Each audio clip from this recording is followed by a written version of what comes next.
இன்னைக்கு நம்ம ஸ்க்ரீன்மேட் சேனலில் டைரக்டர் சீனு ராமசாமி இயக்கத்தில் வெளிவந்திருக்க கோழிப்பண்ணை செல்லத்துறை படத்தை பற்றி பார்க்க போகிறோம். இப்போ இந்த படத்தோட ஒன்லைன் என்னன்னு பார்ப்போம். படத்தோட ஸ்டார்டிங்கில் ஒரு ஹஸ்பண்ட் அண்ட் ஒய்ஃபை காட்டுறாங்க. அவங்களுக்கு 2 பசங்க இருக்கிறாங்க. ஒய்ஃப் வந்து இன்னொருத்தவங்க கூட இல்லீகல் அஃபேரில் இருக்கிறாங்க. அதை வந்து ஹஸ்பண்ட் பார்த்துருந்தாரு. அதனால் 2 பேரையும் கொல்லலாம் ட்ரை பண்ணும்போது 2 பேரும் தப்பிச்சிடுறாங்க. அதனால் ஹஸ்பண்ட் வந்து அவங்களோட 2 பசங்களையும் அவங்களோட பாட்டி வீட்டில் கொண்டு போய் விட்டுருந்தாங்க. அன்னையிலேருந்து அந்த 2 பசங்களும் அவங்க பாட்டி வீட்டில் தான் வளர்கிறாங்க. ஒரு நாள் அந்த பாட்டியும் இறந்து போயிருந்தாங்க.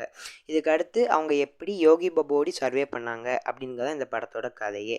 இந்த படத்தில் கேஸ்டிங்கை பொறுத்தளவுக்கு யோகி பாபு, பிரிகிடா அவங்க தான் தெரிஞ்ச முகங்கள். மீதி எல்லாருமே புது முகங்கள் தான். ஹீரோவா நடித்தவராக இருக்கட்டும், ஹீரோவோட தங்கச்சியை நடித்தவராக இருக்கட்டும், இந்த சைட் கேரக்டர்ஸ் எல்லாமே கொடுத்த ரோலை டீசெண்டாகவே பண்ணியிருந்தாங்க. ஆனால் எந்த கேரக்டரும் அந்தளவுக்கு இம்பேக்ட்ஃபுல்லாகவே இல்லை. ஓரளவுக்கு ஸ்க்ரீனில் அந்த கேரக்டர் இம்பேக்ட்ஃபுல்லாக இருந்தாலும் ஸ்டார்டிங்கில் வந்து அந்த ஹஸ்பண்ட் ஒய்ஃப் கேரக்டர் வந்து ரொம்ப இம்பேக்ட்ஃபுல்லாக இருந்துச்சு. கேஸ்டிங் வந்து ரொம்ப அன்யூஷுவலாக இந்த கமர்ஷியல் டெம்ப்ளேட்ஸ்லாம் உடைக்கிற மாதிரி இருந்துச்சு. இதுதான் சீனு ராமசாமிக்குன்னே உண்டான ஸ்டாண்டர்ட்ஸில் உண்டான படம். ஆனால் ஸ்டார்டிங் 10 மினிட்ஸும் லாஸ்ட் 40 மினிட்ஸும் ரொம்ப சூப்பராகவே இருந்துச்சு.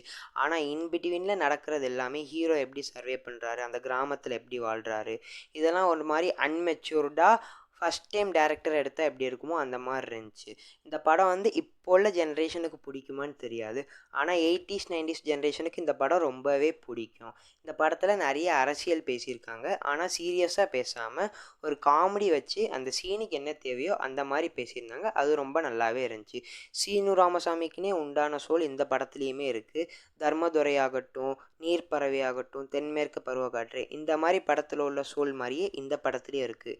இப்போ விஷுவல்ஸ் நல்லா இல்லாட்டி ஸ்க்ரீன் ப்ளே ஓரளவுக்கு இருந்தாலுமே அந்த சோலே நம்மளை கேரி பண்ணி கொண்டு போகும். லாஸ்ட் 40 மினிட்ஸ்னால் ரொம்ப எமோஷ்னலாக சூப்பராக இருந்துச்சு. இப்போ உங்களுக்கு ஒரு ஃபீல் குட்டோடு நல்ல எமோஷன்ஸ் கன்வே ஆகிற படம் பார்க்கணும்னா இந்த படத்தை போய் பாருங்கள். இப்போ இந்த படம் தியேட்டர்ஸில் ஓடிக்கிட்டு இருக்கு. போய் பாருங்கள். தேங்க்யூ.